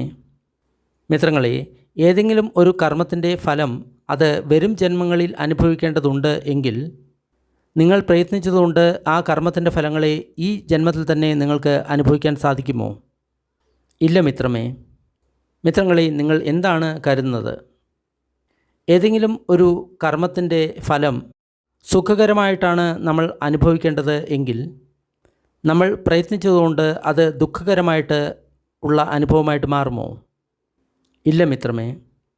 മിത്രങ്ങളെ, ഒരു കർമ്മം നമ്മൾക്ക് ദുഃഖമായിട്ടാണ് അനുഭവിക്കേണ്ടതുള്ളത്. അങ്ങനെയാണെങ്കിൽ പ്രയത്നിച്ചതുകൊണ്ട് അത് സുഖമായിട്ട് നമ്മൾക്ക് അനുഭവിക്കാൻ സാധിക്കുമോ? ഇല്ല മിത്രമേ. മിത്രങ്ങളെ, നിങ്ങൾ എന്താണ് കരുതുന്നത്? കർമ്മം പരിപൂർണമായിട്ട് പാകമായി കഴിഞ്ഞാൽ മാത്രമാണ് അത് നമ്മൾക്ക് അനുഭവിക്കാൻ സാധിക്കുക എങ്കിൽ പ്രയത്നം കൊണ്ട് അത് പാകമാകുന്നതിന് മുൻപ് തന്നെ നമ്മൾക്ക് അതിനെ അനുഭവിക്കാൻ സാധിക്കുമോ? ഇല്ല മിത്രമേ. മിത്രങ്ങളെ, ഒരു കർമ്മം പാകമാകാതെ തന്നെ നമ്മൾക്ക് അനുഭവിക്കേണ്ടത് ഉണ്ട് എങ്കിൽ പ്രയത്നം കൊണ്ട് അതിനെ പാകമായിട്ട് അനുഭവിക്കാൻ സാധിക്കുമോ? ഇല്ല മിത്രമേ. പ്രിയപ്പെട്ട മിത്രങ്ങളെ, നിങ്ങൾ എന്താണ് കരുതുന്നത്? ഏതെങ്കിലും ഒരു കർമ്മത്താൽ വളരെ കടുത്ത അനുഭവമാണ് വരേണ്ടതുണ്ട് എങ്കിൽ നിങ്ങളുടെ പ്രയത്നം മൂലം അത് എളുപ്പമുള്ള ഒരു അനുഭവമായിട്ട് മാറുമോ? ഇല്ല മിത്രമേ. മിത്രങ്ങളെ, ഏതെങ്കിലും ഒരു കർമ്മം നിങ്ങൾക്ക് വളരെ എളുപ്പത്തിൽ അനുഭവിക്കേണ്ടതുണ്ട് എങ്കിൽ നിങ്ങളുടെ പ്രയത്നം കൊണ്ട് അതിനെ കടുത്ത രീതിയിൽ അനുഭവിക്കാൻ നിങ്ങൾക്ക് സാധിക്കുമോ? ഇല്ല മിത്രമേ. അങ്ങനെയാണെങ്കിൽ ജൈനസന്യാസിമാരെ, നിങ്ങൾ എന്താണ് കരുതുന്നത്? ഏതെങ്കിലും ഒരു കർമ്മത്തിൻ്റെ ഫലം നമ്മൾ അനുഭവിക്കേണ്ടതുണ്ട്, എന്നാൽ നിങ്ങളുടെ പ്രയത്നം കൊണ്ട് അതിനെ അനുഭവിക്കാതിരിക്കാൻ നിങ്ങൾക്ക് സാധിക്കുമോ? ഇല്ല മിത്രങ്ങളെ. ഒരു കർമ്മത്തിൻ്റെ ഫലം നമ്മൾക്ക് അനുഭവിക്കേണ്ടതില്ല, പക്ഷേ പ്രയത്നം കൊണ്ട് നിങ്ങൾക്ക് അതിനെ അനുഭവിപ്പിക്കാൻ സാധിക്കുമോ? ഇല്ല മിത്രമേ. അങ്ങനെയാണെങ്കിൽ മിത്രങ്ങളെ, ഈ കാര്യം ഇങ്ങനെയാണ് സൂചിപ്പിക്കുന്നത്: നിങ്ങളുടെ പ്രയത്നം കൊണ്ട് ഈ കർമ്മങ്ങളുടെ അനുഭവത്തെ നമ്മൾക്ക് ഒരിക്കലും മാറ്റാൻ സാധിക്കില്ല. ഇപ്പോൾ നേരത്തെ പറഞ്ഞിട്ടുള്ള എല്ലാ കാര്യം ഇവിടെ റിപ്പീറ്റ് ചെയ്തിട്ടുണ്ട്, ഞാൻ ആവർത്തിക്കുന്നില്ല. മിത്രങ്ങളെ, കാര്യങ്ങൾ ഇങ്ങനെ ആയതുകൊണ്ട് നിങ്ങളുടെ കഠിന തപശ്ചര്യയും അതേപോലെ തന്നെ പ്രയത്നവും എല്ലാം നിഷ്ഫലമാണ്. ഭിക്ഷുക്കളെ, ഇതാണ് ജൈനന്മാരുടെ വാദം. ഇതുമൂലം ജൈനസന്യാസിമാരെ നമുക്ക് ന്യായമായിട്ടും 10 തരത്തിൽ ദോഷാരോപണം ചെയ്യാവുന്നതാണ്. പ്രാണികൾ പൂർവ്വകർമ്മങ്ങൾക്ക് അനുസരിച്ചിട്ടാണ് അവർക്ക് സുഖവും ദുഃഖവും ആയിട്ടുള്ള അനുഭവങ്ങൾ ഉണ്ടാകുന്നത് എങ്കിൽ തീർച്ചയായിട്ടും ഈ ജൈൻ സന്യാസിമാർ തങ്ങളുടെ ഭൂതകാലത്തിൽ വളരെ തെറ്റായിട്ടുള്ള കാര്യങ്ങളാണ് ചെയ്തിട്ടുള്ളത്. അതുകൊണ്ടാണ് ഈ ജന്മത്തിൽ അവർ കടുത്ത വേദന അനുഭവിക്കുന്നത്. ഈശ്വരൻ സൃഷ്ടിച്ചത് മൂലമാണ് പ്രാണികൾക്ക് ഈ സുഖദുഃഖം ആയിട്ടുള്ള അനുഭവങ്ങൾ ഉണ്ടാകുന്നത് എങ്കിൽ തീർച്ചയായിട്ടും ഈ ജൈന സന്യാസിമാരെ സൃഷ്ടിച്ചത് ഒരു ചീത്തയായിട്ടുള്ള ഈശ്വരൻ തന്നെയാണ്. എന്തെന്നാൽ ഈ ജീവിതത്തിൽ അവർ വളരെ കടുത്ത വേദനയാണ് അനുഭവിക്കുന്നത്. പ്രാണികൾ അവരുടെ സാഹചര്യങ്ങൾക്ക് അനുസരിച്ച് അല്ലെങ്കിൽ പ്രകൃതിക്ക് അനുസരിച്ചാണ് സുഖദുഃഖങ്ങൾ അനുഭവിക്കുന്നത് എങ്കിൽ തീർച്ചയായിട്ടും ഈ ജൈന സന്യാസിമാർ വളരെ ചീത്തയായിട്ടുള്ള സാഹചര്യത്തിൽ നിന്നാണ് വരുന്നത്. എന്തെന്നാൽ ഈ ജീവിതത്തിൽ അവർ വളരെ കടുത്ത വേദനയാണ് അനുഭവിക്കുന്നത്. പ്രാണികൾ ഒരു പ്രത്യേക ഗണത്തിൽ ജനിച്ചതുകൊണ്ട് മാത്രമാണ് അവർക്ക് സുഖവും ദുഃഖവും അനുഭവിക്കുന്നത് എങ്കിൽ തീർച്ചയായിട്ടും ഈ ജൈനസന്യാസിമാർ ഒരു തെറ്റായിട്ടുള്ള ഗണത്തിൽ തന്നെയാണ് ജനിച്ചത്. അതുകൊണ്ടാണ് അവർക്ക് ഈ തരത്തിലുള്ള കടുത്ത വേദനകൾ ഉണ്ടാകുന്നത്. പ്രാണികൾക്ക് ജീവിതത്തിൽ പരിശ്രമം കൊണ്ടാണ് ഈ സുഖ ദുഃഖ അനുഭവങ്ങൾ ഉണ്ടാകുന്നത് എങ്കിൽ തീർച്ചയായിട്ടും ജൈന സന്യാസിമാർ ഈ ജീവിതത്തിൽ വളരെ തെറ്റായിട്ടാണ് പരിശ്രമിക്കുന്നത്. അതുകൊണ്ടാണ് അവർക്ക് ഈ ജീവിതത്തിൽ ഇത്രയധികം കടുത്ത വേദന അനുഭവിക്കേണ്ടി വരുന്നത്. പ്രാണികൾ ഈ ജീവിതത്തിൽ അനുഭവിക്കുന്ന സുഖദുഃഖ അനുഭവങ്ങൾ അവരുടെ ഭൂതകാലത്തെ കർമ്മങ്ങൾക്ക് അനുസരിച്ചിട്ടാണ് എങ്കിലും അല്ലെങ്കിലും ജൈന സന്യാസിമാർ ഈ 10 ആരോപണങ്ങളെ അവർക്ക് നേരിടേണ്ടി വരും. പ്രാണികൾ ഈശ്വരൻ സൃഷ്ടിച്ചതുകൊണ്ട് മാത്രമാണ് സുഖദുഃഖങ്ങൾ അനുഭവിക്കുന്നത് അല്ലെങ്കിലും അവർക്ക് ഈ 10 ആരോപണങ്ങൾ നേരിടേണ്ടി വരും. പ്രാണികൾ സാഹചര്യങ്ങൾക്ക് അല്ലെങ്കിൽ പ്രകൃതിക്ക് അനുസരിച്ചിട്ടാണ് ഈ സുഖദുഃഖങ്ങൾ അനുഭവിക്കുന്നത് എങ്കിലും അല്ലെങ്കിലും അവർക്ക് ഈ 10 ആരോപണങ്ങൾ നേരിടേണ്ടി വരും. പ്രാണികൾ ഒരു ഗണത്തിൽ ജനിച്ചതുകൊണ്ട് മാത്രമാണ് ഈ സുഖദുഃഖങ്ങൾ അനുഭവിക്കുന്നത് എങ്കിൽ അല്ലെങ്കിലും അവർക്ക് ഈ ആരോപണങ്ങൾ നേരിടേണ്ടി വരും. പ്രാണികൾക്ക് പ്രയത്നം മൂലമാണ് ഈ സുഖദുഃഖങ്ങൾ ജീവിതത്തിൽ അനുഭവിക്കുന്നത് എങ്കിലും അല്ലെങ്കിലും അവർക്ക് ഈ ആരോപണങ്ങൾ നേരിടേണ്ടി വരും. ഭിക്ഷുക്കളെ, ഇതാണ് ജൈനന്മാരുടെ വാദം. ഇങ്ങനെ പറയുന്ന ജൈനന്മാർക്ക് ഈ 10 ആരോപണങ്ങൾക്ക് വിധേയരാകേണ്ടതുണ്ട്. ഇങ്ങനെയാണ് ഭിക്ഷുക്കളെ പ്രയത്നവും അതേപോലെ തന്നെ പരിശ്രമവും ഫലമില്ലാതാകുന്നത്. ഭിക്ഷുക്കളെ, എങ്ങനെയാണ് പ്രയത്നവും പരിശ്രമവും ഫലമുള്ളതായിട്ട് തീരുന്നത്? ഭിക്ഷുക്കളെ, ഒരു ഭിക്ഷു തന്നെ ദുഃഖിതനാക്കുന്നില്ല. ധർമ്മിഷ്ഠമായിട്ടുള്ള സുഖം അവർ ഉപേക്ഷിക്കുന്നുമില്ല. എന്നാൽ ആ സുഖത്തിൽ അവർ ആസക്തരാകുന്നില്ല. ഈ കാര്യം വളരെ ശ്രദ്ധിക്കേണ്ട കാര്യമാണ്. അതായത് അവർ സ്വയം കഠിനമായിട്ടുള്ള തപശ്ചര്യ ചെയ്തിട്ട് തൻ്റെ ശരീരത്തിൽ ദുഃഖമായിട്ടുള്ള അനുഭവങ്ങൾ ഉണ്ടാക്കുന്നില്ല. അതുകൂടാതെ ന്യായമായിട്ടുള്ള സുഖത്തെ അവർ ഉപേക്ഷിക്കുന്നില്ല എന്ന് പറയുകയാണെങ്കിൽ നമ്മൾ മൈത്രി അതേപോലെ തന്നെ ധ്യാന തുടങ്ങിയ സാധനങ്ങൾ ചെയ്യുകയാണെങ്കിൽ നമ്മൾക്ക് സുഖകരമായിട്ടുള്ള അനുഭവങ്ങൾ ആയിരിക്കും ഉണ്ടാകുക. പക്ഷേ അതിനെ നമ്മൾ ഉപേക്ഷിക്കുന്നില്ല. എന്നാൽ നമ്മൾ ആ സുഖങ്ങളിൽ ആസക്തരാകുന്നില്ല. അവർ അതിനെ ഇങ്ങനെയാണ് മനസ്സിലാക്കുന്നത്: ഞാൻ ശരിയായിട്ട് പരിശ്രമിക്കുന്ന സമയത്ത് ദുഃഖത്തിന് കാരണമായിട്ടുള്ള സംസ്കാരങ്ങളെ ഞാൻ ആസക്തനാകുന്നില്ല. എന്നാൽ ഞാൻ ഉപേക്ഷ അല്ലെങ്കിൽ സമത വർദ്ധിപ്പിക്കുന്ന സമയത്ത് ഞാൻ ആ ദുഃഖനിദാനങ്ങളോട് ആസക്തി പുലർത്തുന്നില്ല. അതിനാൽ അവർ ഒന്നുകിൽ ശരിയായിട്ടുള്ള രീതിയിൽ പരിശ്രമിക്കും, അല്ലെങ്കിൽ അവർ സമത അല്ലെങ്കിൽ ഉപേക്ഷ അവർ വർദ്ധിപ്പിക്കും. അത്തരത്തിൽ ശരിയായിട്ടുള്ള രീതിയിൽ പരിശ്രമിക്കുന്ന സമയത്ത് അവർക്ക് ആ ദുഃഖത്തിൻ്റെ കാരണങ്ങളോട് അനാസക്തി വരുന്നു. അതുമൂലം അവരുടെ ദുഃഖം ഇല്ലാതാകുന്നു. അടുത്തതായിട്ട് അവർ സമത അല്ലെങ്കിൽ ഉപേക്ഷ അത് വർദ്ധിപ്പിക്കുന്ന സമയത്ത് അവർക്ക് ദുഃഖത്തിൻ്റെ കാരണങ്ങളോട് അനാസക്തി ഉണ്ടാകുന്നു. അതുമൂലം അവരുടെ ദുഃഖങ്ങൾ ഇല്ലാതാകുന്നു. ഉദാഹരണമായിട്ട് ഒരു പുരുഷൻ ഒരു സ്ത്രീയുമായിട്ട് സ്നേഹത്തിലാണ് എന്ന് കരുതുക. ആ സ്ത്രീയോട് ആ പുരുഷന് അതിയായിട്ടുള്ള ആഗ്രഹമുണ്ട്, കാമവാസനയുണ്ട്. അപ്പോൾ ആ വ്യക്തി ആ സ്ത്രീ മറ്റൊരു വ്യക്തിയുമായിട്ട് സംസാരിക്കുന്നത് കാണുന്നു. ആ വ്യക്തിയോട് പുഞ്ചിരിക്കുന്നതായിട്ടും ചിരിക്കുന്നതായിട്ടും കാണുന്നു. ഭിക്ഷുക്കളെ, നിങ്ങൾ എന്താണ് കരുതുന്നത്? അതുമൂലം ആ വ്യക്തിക്ക് ശോകം, പരിദേവം, ദുഃഖം, ദോർമനസം, പ്രയാസം തുടങ്ങിയവ ഉണ്ടാകില്ലേ? തീർച്ചയായിട്ടും ബന്ധേ. അത് എന്തുകൊണ്ടാണ്? എന്തെന്നാൽ ആ പുരുഷൻ ആ സ്ത്രീയെ സ്നേഹിക്കുന്നു. ആ സ്ത്രീയോട് ശക്തമായിട്ടുള്ള അഭിനിവേശം, കാമ ആഗ്രഹം ആ വ്യക്തിക്ക് ഉണ്ട്. അത് കാരണം ആ സ്ത്രീ മറ്റൊരു പുരുഷനുമായിട്ട് സംസാരിക്കുന്നത് കാണുന്ന സമയത്ത്, മറ്റൊരു പുരുഷനുമായിട്ട് ചിരിക്കുന്ന സമയത്ത് ആ വ്യക്തിക്ക് അതിയായിട്ടുള്ള ശോകം, പരിദേവം, ദുഃഖം, ദോർമനസ്സം, പ്രയാസം ഇവ ഉണ്ടാകുന്നു. അപ്പോൾ ആ പുരുഷൻ ഇങ്ങനെ വിചാരിക്കും, എനിക്ക് ഈ സ്ത്രീയോട് അധികമായിട്ടുള്ള സ്നേഹമുണ്ട്, അധികമായിട്ടുള്ള ആസക്തിയുണ്ട്, കാമാസക്തിയുണ്ട്. അപ്പോൾ ഞാൻ ആ സ്ത്രീ മറ്റൊരു പുരുഷനുമായിട്ട് നിൽക്കുന്ന സമയത്ത്, മറ്റൊരു പുരുഷനുമായിട്ട് സംസാരിക്കുന്ന സമയത്ത്, ചിരിക്കുന്ന സമയത്ത് എന്നിൽ അതിയായിട്ടുള്ള ശോകം, പരിദേവം, ദുഃഖം, ദോർമനസ്സം, പ്രയാസം ഇവ ഉണ്ടാകുന്നു. അതിനാൽ ഞാൻ ആ സ്ത്രീയോടുള്ള ആഗ്രഹം, അതേപോലെ തന്നെ കാമാവേശം ഇതിനെ ഇല്ലാതാക്കേണ്ടതുണ്ട്. അതിനാൽ ആ പുരുഷൻ അങ്ങനെ തന്നെ ചെയ്യുന്നു. ആ സ്ത്രീയോടുള്ള ആഗ്രഹം, കാമം ആ വ്യക്തി ഇല്ലാതാക്കുന്നു. കുറച്ച് സമയങ്ങൾക്ക് ശേഷം വീണ്ടും ആ വ്യക്തി ആ സ്ത്രീയെ മറ്റൊരു പുരുഷനുമായിട്ട് സംസാരിക്കുന്നത്, ചിരിക്കുന്നത് കാണുന്നു. ഭിക്ഷുക്കളെ, ഇപ്പോൾ നിങ്ങൾ എന്താണ് കരുതുന്നത്? ഇപ്പോൾ ആ പുരുഷന് അതുമൂലം ശോകം, പരിദേവം, ദുഃഖം, ദോർമനസ്സം, പ്രയാസം ഇവ ഉണ്ടാകുമോ? ഇല്ല ബന്ദേ. അത് എന്തുകൊണ്ടാണ്? എന്തെന്നാൽ ഇപ്പോൾ ആ പുരുഷൻ ആ സ്ത്രീയോടുള്ള ആഗ്രഹം ഉപേക്ഷിച്ചിരിക്കുകയാണ്. അതിനാൽ ആ പുരുഷൻ, ആ സ്ത്രീ മറ്റൊരു പുരുഷനുമായിട്ട് സംസാരിക്കുന്നത് അല്ലെങ്കിൽ ചിരിക്കുന്നത് കാണുന്ന സമയത്ത് ആ പുരുഷന് ശോകമോ, പരിദേവമോ, ദുഃഖമോ, ദൗർമനസ്സമോ, പ്രയാസമോ ഒന്നും തന്നെ ഉണ്ടാകുന്നില്ല. ഇതുപോലെ തന്നെയാണ് ഭിക്ഷുക്കളെ, ഒരു ഭിക്ഷു ഒരിക്കലും തൻ്റെ മേൽ ദുഃഖം കൊണ്ടുവരുന്നില്ല. എന്നാൽ ന്യായമായിട്ടുള്ള സുഖത്തെ അവർ ഉപേക്ഷിക്കുന്നുമില്ല.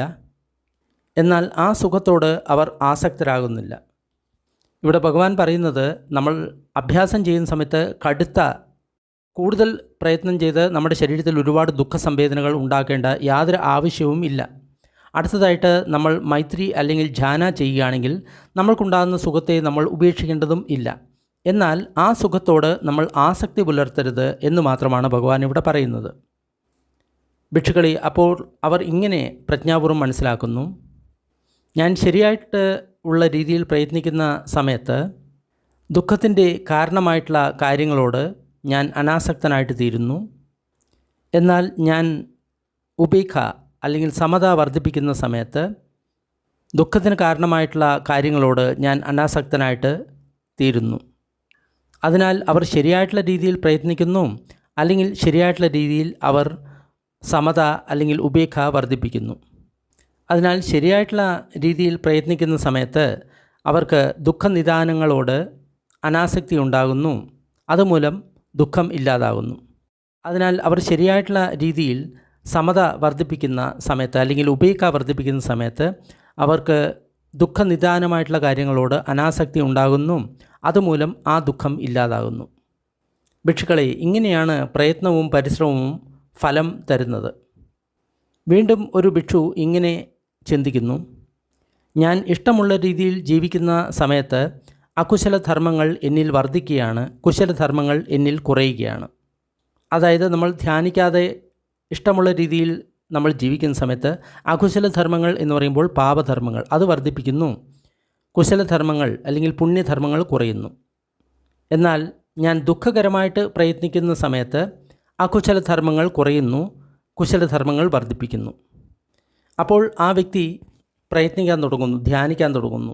ഇത് മനസ്സിലാകുന്ന സമയത്ത് അപ്പോൾ ആ ധ്യാനം എന്ന് പറയുന്നത് അല്പം ദുഃഖകരമായിട്ടുള്ള ധ്യാനം തന്നെയാണ്. കാരണം രാഗത്തിന്, ദ്വേഷത്തിന് എതിരായിട്ട് ആ വ്യക്തി പോരാടേണ്ടതുണ്ട്. എന്നാൽ ആ ധ്യാനം മൂലം അകുശലധർമ്മങ്ങൾ ആ വ്യക്തിയിൽ കുറയുന്നു, കുശലധർമ്മങ്ങൾ ആ വ്യക്തിയിൽ വർദ്ധിക്കുന്നു. അപ്പോൾ ആ വ്യക്തി കരുതുന്നു, എന്തുകൊണ്ട് ഞാൻ കഠിനമായിട്ട് പ്രയത്നിച്ചുകൂടാ, ദുഃഖകരമായിട്ട് പ്രയത്നിച്ചുകൂടാ? അതിനാൽ ആ വ്യക്തി ദുഃഖകരമായിട്ട് തന്നെ പ്രയത്നിക്കുന്നു. അതായത് ധ്യാനിക്കുന്ന സമയത്ത് ആ വ്യക്തിക്ക് സുഖമുണ്ടാകുന്നില്ല, പക്ഷേ എന്നാലും ആ വ്യക്തി പ്രയത്നിക്കുന്നു. അപ്പോൾ അവരുടെ അകുശലധർമ്മങ്ങൾ അല്ലെങ്കിൽ പാപധർമ്മങ്ങൾ കുറയുന്നു, കുശലധർമ്മങ്ങൾ വർദ്ധിക്കുന്നു. കുറച്ച് സമയങ്ങൾക്ക് ശേഷം അവർ ദുഃഖകരമായിട്ട് അവർക്ക് അധ്വാനിക്കേണ്ടി വരുന്നില്ല, പ്രയത്നിക്കേണ്ടി വരുന്നില്ല. അത് എന്തുകൊണ്ടാണ്? എന്തെന്നാൽ ഏതൊന്നിനു വേണ്ടി ദുഃഖകരമായിട്ട് പ്രയത്നിക്കേണ്ടതുണ്ടോ അതിനുവേണ്ടി അവർ പ്രയത്നിച്ചു, അതിനാൽ ആ ലക്ഷ്യം നേടി. അതായത് നമ്മൾ കുറേ കാലം അങ്ങനെ ദുഃഖത്തിൽപ്പെട്ട് നമ്മൾ ധ്യാനിക്കുന്ന സമയത്ത് പിന്നീട് നമ്മുടെ മനസ്സ് രാഗദ്വേഷമില്ലാതാകുന്ന സമയത്ത് പിന്നീട് നമ്മുടെ പ്രയത്നം ദുഃഖകരം അല്ല. അതാണ് ഇവിടെ പറയുന്നത്. ഭിക്ഷുക്കളെ, ഉദാഹരണമായിട്ട് ഒരു അമ്പ് ഉണ്ടാക്കുന്നൊരു വ്യക്തി അമ്പിനെ തീക്ക് ഇടയിൽ വെച്ച് അതിനെ നേരെയാക്കുന്നു, അതിൻ്റെ വളവിനെ ഇല്ലാതാക്കുന്നു, ഉപയോഗയോഗ്യമാക്കുന്നു. ആ അമ്പിൻ്റെ വളവിനെ നിവർത്തിയതിന് ശേഷം അതിനെ ഉപയോഗം ഉള്ളതാക്കിയതിന് ശേഷം പിന്നീട് ആ അമ്പുണ്ടാക്കുന്ന വ്യക്തി അതിനെ ചൂടാക്കുന്നില്ല. അത് എന്തുകൊണ്ടാണ്? എന്തെന്നാൽ ആ അമ്പിനെ എന്തിനു വേണ്ടി ചൂടാക്കിയോ ആ ലക്ഷ്യം അവർ നിറവേറ്റി കഴിഞ്ഞു. ഇപ്പോൾ ആ അമ്പ് നേരെയാണ്, ഉപയോഗത്തിന് യോഗ്യമാണ്. അതിനാൽ അതിനെ വീണ്ടും ചൂടാക്കേണ്ട ആവശ്യമില്ല. ഭിക്ഷുക്കളെ, അതേപോലെ തന്നെ ഒരു ഭിക്ഷു ഇങ്ങനെ ചിന്തിക്കുന്നു: എനിക്ക് ഇഷ്ടമുള്ള രീതിയിൽ ഞാൻ ജീവിക്കുകയാണെങ്കിൽ അകുശലധർമ്മങ്ങൾ എന്നിൽ വർദ്ധിക്കുന്നു, കുശലധർമ്മങ്ങൾ കമ്മിയാവുന്നു. എന്നാൽ ഞാൻ കഷ്ടകരമായിട്ടുള്ള രീതിയിൽ, ദുഃഖം ഉണ്ടാകുന്ന രീതിയിൽ ഞാൻ അഭ്യസിക്കുകയാണെങ്കിൽ അകുശലധർമ്മങ്ങൾ കുറയുന്നു, കുശലധർമ്മങ്ങൾ വർദ്ധിക്കുന്നു. അതുകൊണ്ട് ഞാൻ ദുഃഖകരമായിട്ടുള്ള രീതിയിൽ തന്നെയാണ് ഞാൻ പ്രയത്നിക്കേണ്ടത്. അപ്പോൾ ആ വ്യക്തി ദുഃഖകരമായിട്ടുള്ള രീതിയിൽ തന്നെ പ്രയത്നിക്കുന്നു. അപ്പോൾ ആ വ്യക്തിയുടെ അകുശലധർമ്മങ്ങൾ കുറയുന്നു, കുശലധർമ്മങ്ങൾ വർദ്ധിക്കുന്നു. അപ്പോൾ കുറേ സമയങ്ങൾക്ക് ശേഷം ആ വ്യക്തിക്ക് ദുഃഖകരമായിട്ട് പ്രയത്നിക്കേണ്ട ആവശ്യം തന്നെ ഇല്ല. ഭിക്ഷുക്കളെ, ഇങ്ങനെയാണ് പ്രയത്നവും പരിശ്രമവും ഫലമുള്ളതായിട്ട് തീരുന്നത്. വീണ്ടും ഭിക്ഷുക്കളെ, ഈ ലോകത്തിൽ തഥാഗതൻ ഉൽപ്പന്നമാകുന്നു, അർഹന്തൻ, സമ്പുദ്ധൻ, വിദ്യയിലും ആചരണത്തിലും സമ്പന്നൻ, ശരിയായിട്ടുള്ള രീതിയിൽ പോയിട്ടുള്ള വ്യക്തി, ലോകത്തെ മുഴുവൻ അറിഞ്ഞിട്ടുള്ള വ്യക്തി, അഭ്യസിക്കാൻ ആഗ്രഹിക്കുന്നവർക്ക് ശരിയായിട്ടുള്ള മാർഗം കാണിച്ചു കൊടുക്കുന്ന വ്യക്തി, ദേവന്മാരുടെയും മനുഷ്യന്മാരുടെയും ശാസ്താവ് ബുദ്ധൻ, ഭഗവാൻ ഉണ്ടാകുന്നു. അദ്ദേഹം സ്വന്തം അനുഭവം കൊണ്ട് ഈ ലോകത്തെ പരിപൂർണമായിട്ടും മനസ്സിലാക്കിയിട്ടുണ്ട്. ഈ ലോകത്തിലെ ദേവന്മാരെ, മാരന്മാരെ, ബ്രഹ്മന്മാരെ, മനുഷ്യന്മാരെ, ശ്രമണന്മാരെ, ബ്രാഹ്മണന്മാരെ, ദേവന്മാരെയും മനുഷ്യന്മാരെയും അദ്ദേഹം പരിപൂർണമായിട്ട് മനസ്സിലാക്കിയിട്ടുണ്ട്. അത് മറ്റുള്ളവർക്ക് പകർന്നു കൊടുക്കുകയും ചെയ്യുന്നു. അദ്ദേഹം പഠിപ്പിക്കുന്ന ധർമ്മം തുടക്കത്തിൽ മംഗളകരമാണ്, മധ്യത്തിൽ മംഗളകരമാണ്, അന്ത്യത്തിലും മംഗളകരമാണ്, അർത്ഥവത്താണ്, ശരിയായിട്ടുള്ള രീതിയിൽ പറഞ്ഞിട്ടുള്ളതാണ്. കേവലം പരിപൂർണവും പരിശുദ്ധവുമായിട്ടുള്ള ബ്രഹ്മചര്യമാണ് അദ്ദേഹം പ്രകാശിപ്പിക്കുന്നത്. അപ്പോൾ ഒരു ഗൃഹസ്ഥൻ അല്ലെങ്കിൽ ഗൃഹസ്ഥൻ്റെ പുത്രൻ ആ ധർമ്മത്തെ കേൾക്കുന്നു, അല്ലെങ്കിൽ മറ്റേതെങ്കിലും വ്യക്തി, ഒരു നല്ല കുടുംബത്തിൽ പിറന്ന ഒരു വ്യക്തി ആ ധർമ്മത്തെ കേൾക്കുന്നു. ആ ധർമ്മത്തിൽ കേട്ടിട്ട് ആ വ്യക്തിക്ക് തഥാഗതനിൽ ശ്രദ്ധ ഉണ്ടാകുന്നു. അപ്പോൾ അവർ ഇങ്ങനെ ചിന്തിക്കുന്നു: ഗൃഹസ്ഥ ജീവിതം ദോഷമുള്ളതാണ്, മലിനമാണ്. എന്നാൽ സന്യാസ ജീവിതം എന്ന് പറയുന്നത് സ്വതന്ത്രമായിട്ടുള്ള ജീവിതമാണ്. ഗൃഹസ്ഥ ജീവിതം നയിക്കുന്ന ഒരു വ്യക്തിക്ക് ശംഖ് പോലെ പരിശുദ്ധമായിട്ടുള്ള ബ്രഹ്മചര്യ ജീവിതം ജീവിക്കുക ദുഷ്കരമാണ്. എന്തുകൊണ്ട് ഞാൻ എൻ്റെ തലമുടിയും താടിയും വടിച്ച് കാഷായ വസ്ത്രം ധരിച്ച് ഗൃഹസ്ഥ ജീവിതം ഉപേക്ഷിച്ച് സന്യാസിയായിക്കൂടാ? അതിനുശേഷം കുറച്ച് സമയത്തിന് ശേഷം അവർ തൻ്റെ കൂടുതലോ കുറവോ ഉള്ള സമ്പാദ്യം മുഴുവൻ ഉപേക്ഷിക്കുന്നു, വലിയതും ചെറിയതുമായിട്ടുള്ള കുടുംബ ബന്ധങ്ങൾ ഉപേക്ഷിക്കുന്നു, തൻ്റെ തലമുടിയും താടിയും അവർ വടിക്കുന്നു, അതിനുശേഷം കാഷായ വസ്ത്രം ധരിക്കുന്നു. എന്നിട്ട് ഗൃഹസ്ഥ ജീവിതം ഉപേക്ഷിച്ച് അവർ സന്യാസിയായിട്ട് തീരുന്നു. സന്യാസിയായിട്ട് തീർന്നതിന് ശേഷം അവർ ഒരു ഭിക്ഷുവിന് അനുയോജ്യമായിട്ടുള്ള ശിക്ഷ, അതേപോലെ തന്നെ ആജീവിക സ്വന്തമാക്കുന്നു. അവർ പ്രാണികളെ കൊല്ലുന്നത് ഉപേക്ഷിക്കുന്നു, വടിയും വാളുകളും ഉപേക്ഷിക്കുന്നു. അവർ വളരെ അനുകമ്പയുള്ളവരാണ്, ലജ്ജാലുക്കളാണ്. എല്ലാ പ്രാണികളോടും ഹിതവും അനുകമ്പയും കൂടി അവർ വിഹരിക്കുന്നു. സബ്ബപാണ ഭൂത ഹിതാനുകമ്പി വിഹരതി. എല്ലാ പ്രാണികളോടും അനുകമ്പയോടും നല്ല രീതിയിലും അവയോട് പെരുമാറുന്നു. ഇത് വളരെ പ്രത്യേകമായിട്ട് ശ്രദ്ധിക്കേണ്ട ഒരു കാര്യമാണ്. ശരിയായിട്ടുള്ള ധർമ്മിഷ്ഠനായിട്ടുള്ള വ്യക്തി മനുഷ്യരോട് മാത്രമല്ല, എല്ലാ പ്രാണികളോടും അനുകമ്പയോടും ദയയോടും കൂടി അവൻ വിഹരിക്കുന്നു. മറ്റു ചില ധർമ്മങ്ങളിൽ പറയുന്നത് പോലെ എല്ലാ പ്രാണികളെയും കൊന്നൊടുക്കണം, അത് നിൻ്റെ ഭക്ഷണമാണ് എന്ന് ശരിയായിട്ടുള്ള ധർമ്മം ഒരിക്കലും പറയില്ല. അവർ മോഷണം ഒഴിവാക്കുന്നു. അവർക്ക് കൊടുത്തത് മാത്രമേ അവർ ആഗ്രഹിക്കുന്നുള്ളൂ, അവർക്ക് കൊടുത്തത് മാത്രമേ അവർ സ്വീകരിക്കുന്നുള്ളൂ. മോഷ്ടിക്കാതെ അവർ തങ്ങളെ തന്നെ ശുദ്ധരാക്കി വയ്ക്കുന്നു. അവർ വ്യഭിചാരം ഉപേക്ഷിക്കുന്നു. അവർ ബ്രഹ്മചാരികളാണ്. മൈഥുനം എന്ന ഗ്രാമധർമ്മത്തെ, തെറ്റായിട്ടുള്ള കാര്യത്തെ അവർ ഉപേക്ഷിക്കുന്നു. അവർ നുണ പറയുന്നത് ഒഴിവാക്കുന്നു. അവർ സത്യം മാത്രമേ പറയുന്നുള്ളൂ. സത്യത്തോട് യോജിച്ചാണ് അവർ നിൽക്കുന്നത്. അവർ സത്യസന്ധരാണ്, വിശ്വസിക്കാൻ യോഗ്യരാണ്. അവർ ഒരിക്കലും ഈ ലോകത്തെ തൻ്റെ വാക്കുകൾ കൊണ്ട് വഞ്ചിക്കുന്നില്ല. അവർ പരദൂഷണം ഒഴിവാക്കുന്നു. ഒരിടത്ത് കേട്ടത് അവർ മറ്റൊരിടത്ത് പറയുന്നില്ല. അതുമൂലം അവർ ആൾക്കാരെ വിഭജിക്കുന്നില്ല. അതിനു പകരം അവർ വിഭജിച്ച് കഴിയുന്ന ജനങ്ങളെ ഒരുമിപ്പിക്കുന്നു. ഐക്യത്തെ അവർ സഹായിക്കുന്നു. ഐക്യത്തിൽ അവർ സന്തോഷിക്കുന്നു. ഐക്യത്തെ അവർ സ്നേഹിക്കുന്നു. ഐക്യമുണ്ടാക്കുന്ന വാക്കുകൾ മാത്രമേ അവർ സംസാരിക്കുകയുള്ളൂ. അവർ കടുവചനം പറയുന്നില്ല. മധുരമായിട്ടാണ് അവർ സംസാരിക്കുന്നത്. കാതിന് കേൾക്കാൻ ഇമ്പമുള്ള കാര്യങ്ങൾ മാത്രമേ സംസാരിക്കുകയുള്ളൂ. ഹൃദയത്തിലേക്ക് പോകുന്ന വാക്കുകൾ മാത്രമേ അവർ സംസാരിക്കുകയുള്ളൂ. മര്യാദയുള്ള, ഇഷ്ടമുള്ള, അനുയോജ്യമായിട്ടുള്ള കാര്യങ്ങൾ മാത്രമേ അവർ സംസാരിക്കുകയുള്ളൂ. അവർ മിഥ്യാഭാഷണം ഉപേക്ഷിക്കുന്നു. സമയത്ത് മാത്രമേ അവർ സംസാരിക്കുകയുള്ളൂ. അതും സത്യവും അർത്ഥവത്തുമായിട്ടുള്ള കാര്യങ്ങൾ മാത്രമേ അവർ ഉപയോഗിക്കുകയുള്ളൂ. ധർമ്മത്തിനും വിനയത്തിനും അനുയോജ്യമായിട്ടുള്ള വാക്കുകൾ മാത്രമേ അവർ ഉപയോഗിക്കുകയുള്ളൂ. ശരിയായിട്ടുള്ള സമയത്ത് മാത്രമേ അവർ സംസാരിക്കുകയുള്ളൂ. അത് വളരെ വിലപ്പെട്ടതായിരിക്കും, അർത്ഥവത്തായിരിക്കും, ചുരുങ്ങിയതായിരിക്കും, ഗുണകാരിയായിരിക്കും. അവർ ചെടികളെയും വിത്തുകളെയും നശിപ്പിക്കുന്നില്ല. അവർ ദിവസത്തിൽ ഒരിക്കൽ മാത്രമേ ഭക്ഷിക്കുകയുള്ളൂ. രാത്രിയിലോ അല്ലെങ്കിൽ വികാല സമയത്തോ അല്ലെങ്കിൽ തെറ്റായിട്ടുള്ള സമയത്തോ അവർ ഭക്ഷിക്കുന്നില്ല. അവർ നൃത്തമോ ഗീതമോ വാദ്യമോ മേളകളോ അവർ കാണുന്നില്ല. അവർ തങ്ങളുടെ ശരീരത്തെ മേക്കപ്പ് കൊണ്ട് സുന്ദരമാക്കുന്നില്ല. മാല, ഗന്ധം, വിലേപനം, മണ്ഡനം, ധാരണം, വിഭൂഷണഠാനം ഇതൊന്നും അവർ ധരിക്കുന്നില്ല. ഉയർന്നതും വളരെയധികം സുഖം തരുന്നതുമായിട്ടുള്ള കിടക്കകൾ അവർ ഉപയോഗിക്കുന്നില്ല. അവർ സ്വർണമോ ധനമോ സ്വീകരിക്കുന്നില്ല. വേവിക്കാത്ത ധാന്യമോ പച്ചയായിട്ടുള്ള മാംസമോ സ്ത്രീകളെയോ പെൺകുട്ടികളോ അവർ സ്വീകരിക്കാറില്ല. ദാസന്മാരെയോ ദാസിമാരെയോ ആടുകളെയോ ചെമ്മരിയാടുകളെയോ കോഴികളെയോ പന്നികളെയോ അവർ സ്വീകരിക്കാറില്ല. ആനകളെയോ പശുക്കളെയോ കുതിരകളെയോ കഴുതകളെയോ അവർ സ്വീകരിക്കാറില്ല. കൃഷിസ്ഥലമോ നിലമോ അവർ സ്വീകരിക്കാറില്ല. അതായത് പണ്ട് ബാർട്ടർ സിസ്റ്റമായിരുന്നു. ഒരു സാധനം കൊടുത്ത് മറ്റൊരു സാധനം വാങ്ങിക്കുക. അതാണ് പണ്ടത്തെ രീതി. അതിനാലാണ് ഈ കാര്യങ്ങളെല്ലാം പറയുന്നത്. അവർ ദൂതന്മാരുടെ ജോലി ചെയ്യുന്നില്ല. ക്രയവിക്രയങ്ങൾ അല്ലെങ്കിൽ ബിസിനസ് അവർ ചെയ്യുന്നില്ല.